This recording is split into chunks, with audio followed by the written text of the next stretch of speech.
Hey, what's up mga kaballers? Maligayang pagbabalik sa aking channel. At pag-usapan natin ang balitang Warriors sign na ng bagong big man.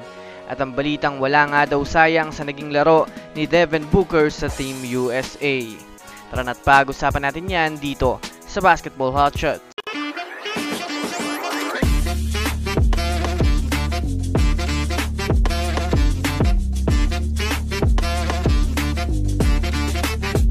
Una nga muna tayong dumako mga kaballers sa balitang wala nga daw pong sayang sa naging laro ni Devin Booker sa Team USA.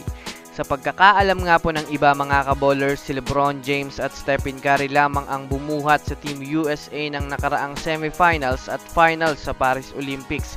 Ngunit para nga po sa kaalaman ng lahat, hindi lang nga po sila mga kaballers ang sobrang nagdala ng malakas na impact sa Team USA, kundi isa rin itong si Devin Booker sa mayroong malaking naambag.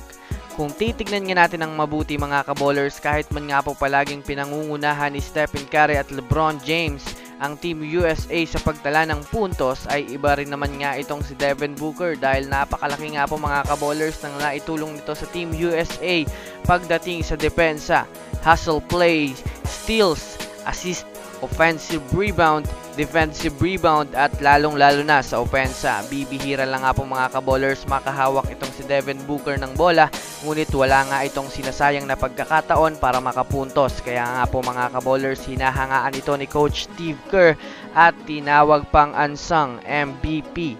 Masasabi nating isa rin nga po siya sa mga player ng Team USA na talagang nagpapanalo sa kanila.